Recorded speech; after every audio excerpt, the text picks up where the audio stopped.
Hi, welcome back to my YouTube channel. ಇವತ್ತು ನಾನು chicken ಸುಕ್ಕನ ಮಾಡ್ತಾ ಇದ್ದೀನಿ. ಅದಕ್ಕೆ ಏನೇನು ಇಂಗ್ರೀಡಿಯೆಂಟ್ ತೊಗೋತಾ ಇದ್ದೀನಿ ಅಂತ ಹೇಳ್ತಾ ಇದ್ದೀನಿ.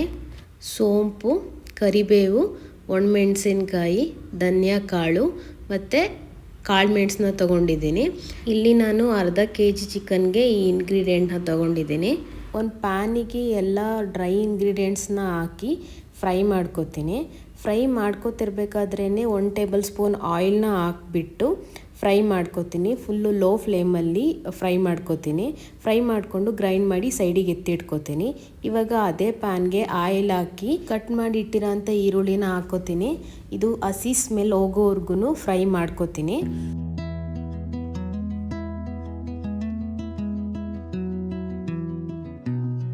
ಈರುಳ್ಳಿದು ಹಸಿ ಸ್ಮೆಲ್ ಹೋದ್ಮೇಲೆ ಅದಕ್ಕೆ ಶುಂಠಿ ಬೆಳ್ಳುಳ್ಳಿ ಪೇಸ್ಟ್ ಹಾಕೋತೀನಿ. ಸೇಮ್ ಇದನ್ನು ಕೂಡ ಹಸಿ ಸ್ಮೆಲ್ ಹೋಗೋವರೆಗೂ ಫ್ರೈ ಮಾಡಿಕೊಂಡು ಆಮೇಲೆ ಆವಾಗಲೇ ತೊಳೆದಿಟ್ಟಿರೋ ಅಂಥ ಚಿಕನ್ನ ನಾನು ಇವಾಗ ಇದಕ್ಕೆ ಸೇರಿಸ್ಕೊತಾ ಇದ್ದೀನಿ.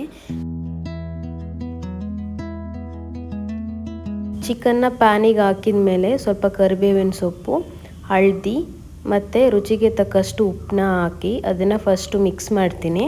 ಮಿಕ್ಸ್ ಮಾಡಿದ ಮೇಲೆ ನಾನು ಅದಕ್ಕೇ ಗರಂ ಮಸಾಲಾನ ಆ್ಯಡ್ ಮಾಡ್ತಾ ಇದ್ದೀನಿ. ಗರಂ ಮಸಾಲಾನ ಆ್ಯಡ್ ಮಾಡಿ ಲೋಟ ನೀರನ್ನ ಹಾಕಿ ಮಿಕ್ಸ್ ಮಾಡಿ ಕುಕ್ ಆಗೋಕ್ಕೆ ಬಿಡಬೇಕು.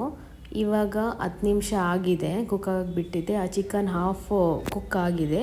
ಇದೇ ಟೈಮ್ಗೆ ಆವಾಗಲೇ ಗ್ರೈಂಡ್ ಮಾಡಿರೋಂಥ ಪೇಸ್ಟ್ನ ಹಾಕಿ ಮಿಕ್ಸ್ ಮಾಡಿ ಇದನ್ನು 10 ನಿಮಿಷ ಲೋ ಫ್ಲೇಮಲ್ಲಿ ಕುಕ್ ಆಗೋಕ್ಕೆ ಬಿಡಬೇಕು. ಇವಾಗ ಕುಕ್ ಆಗಿದೆ. ಇದಕ್ಕೆ ನಾನು ಕೊತ್ತಂಬರಿ ಸೊಪ್ಪನ್ನ ಆ್ಯಡ್ ಮಾಡಿಕೊಂಡು ಮಿಕ್ಸ್ ಮಾಡಿಕೊಂಡೆ. So finally chicken sukka is ready.